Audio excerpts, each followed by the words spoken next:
Our next inductee is Dr. Kim Novak, a 1970 graduate of Ottawa Township High School. Dr. Novak was the valedictorian of the OTHS class of 1970. She was also a member of the band, the debate team, the speech team, and Thespians.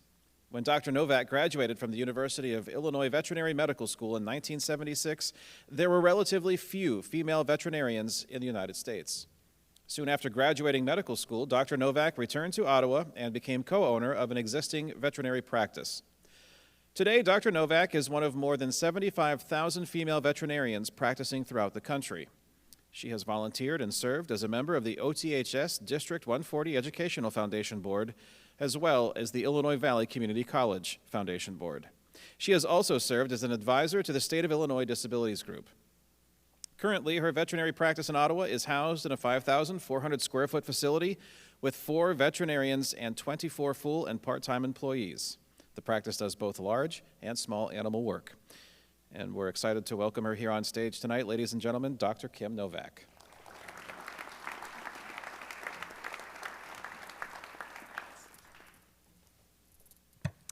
Good afternoon, everyone, and thank you so much for being here at this special ceremony in this bitterly cold weather.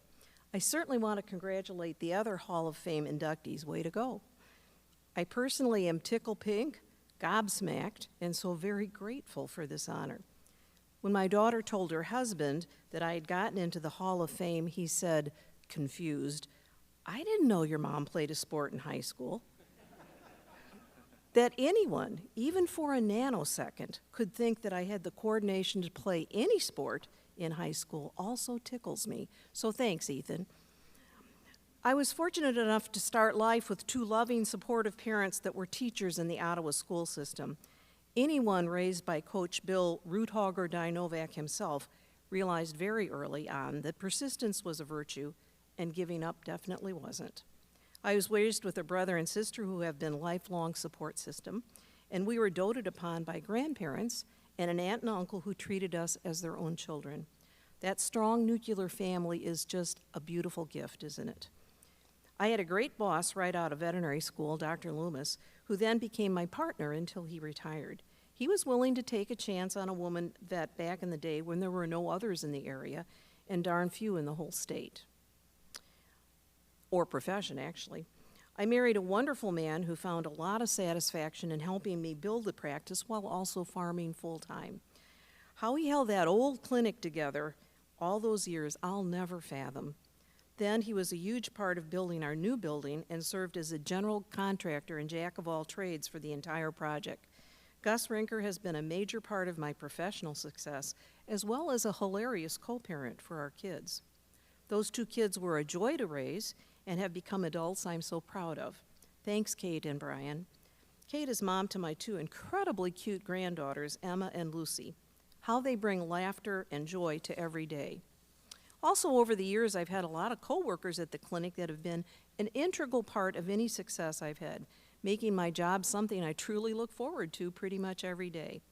There have been a whole lot of pet parents also that have been really wonderful to work with. So there's a very large group of people up here with me tonight. But tonight I also want to say something, a few words, about a unique experience I had at OHS that was really life-changing and something I've benefited from daily and something I hated for all 4 years.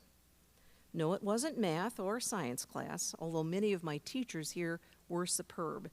I've never forgotten the passion of Mr. Alaconis's biology class, or Mr. Bounds' infectious excitement exploring all things chemistry. My pivotal experience was speech team, especially specifically extemporaneous speaking, and debate team, because I had gone to a 2-room, 4 grades to a room country grade school with the same 2 classmates since 1st grade. The student body and staff at OHS looked more to me like more people than I had previously thought existed on the planet. Naturally, very shy and introverted, I entered high school so shy and introverted that it was a concern to my parents. Pa Novak was a very successful coach at OHS because he was smart and a resourceful problem solver. There was a problem with me.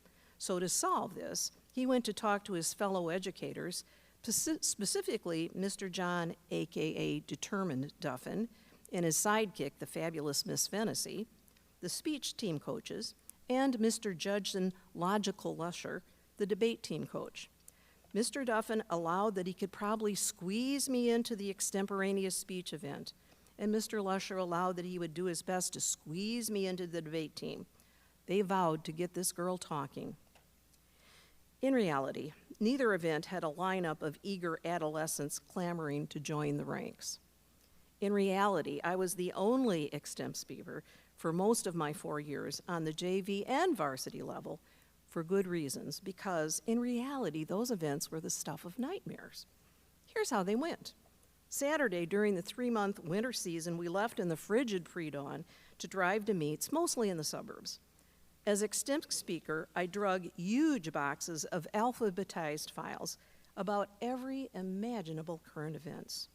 We didn't have Google back then, remember. Topics like Vietnam War, civil rights, Roe versus Wade abortion rights, inner city education, North versus South Korea, Watergate, world famine, climate change, Ethiopia, the Middle East unrest, NATO, the Cold War, the IRA, and the Irish troubles, any current event.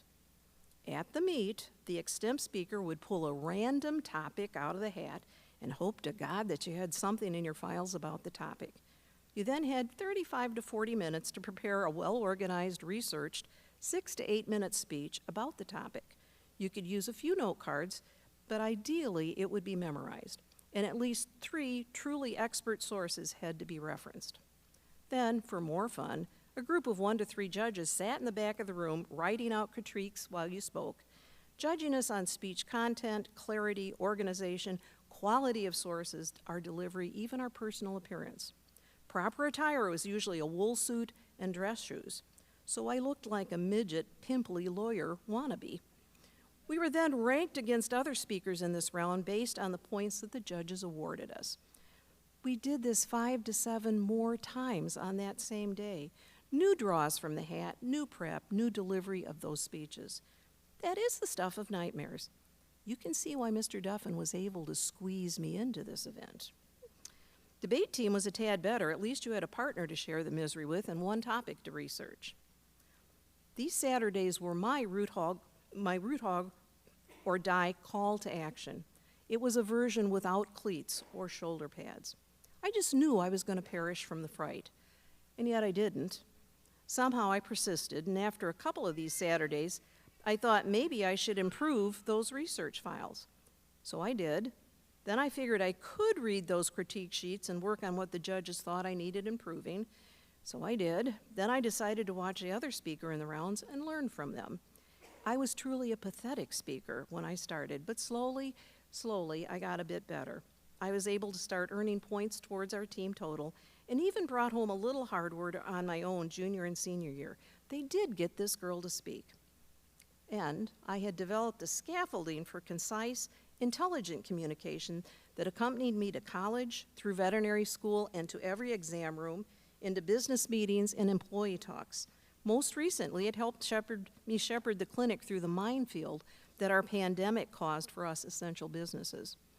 I had learned how critically important expressing oneself well is to every aspect of life. Communication has never been comfortable for me, but I developed the skills to get the job done. Notice I haven't passed out here yet, so that's good. I had spent 4 years discovering that big challenges and great efforts often reap big and great rewards. For me, having my school, my team and coaches, and my family there to support and cheer me on enabled me to successfully reach those goals. I developed a reference point for the future. Was I the youngest member of my veterinary class and one of the very few women? How bad could that be? I had survived extemp speaking. And for every time after that, when I got into a tough jam, I'd say, well, you survived extemp, you can do this. I'd learned to root hog or die as an adult. I was so very impressed by this appalling extracurricular activity that I trotted my daughter, Caitlin, up to the speech coach at her own freshman orientation. Said I, this is Kate. I think she could do extemp speaking. Said they, I think we can squeeze her into the event. In reality, there was no line of acne-encrusted teens vying to do this event in Kate's day either.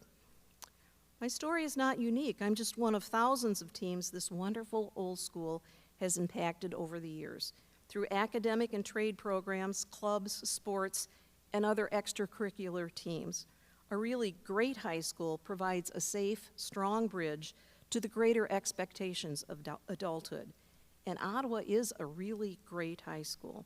There is something magical also about the confidence you gain from conquering a fear or strengthening a weakness. And that misery I had for 4 years has paid off for me for the last half century. Pretty good investment, actually.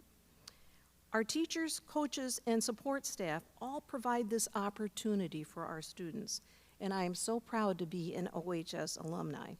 So thank you, my fellow pirates, because tonight we are all fellow pirates, aren't we? Thank you from the foundation for this honor, and to the school I say, go red and white, challenge life, and fight, fight, fight. Thank you.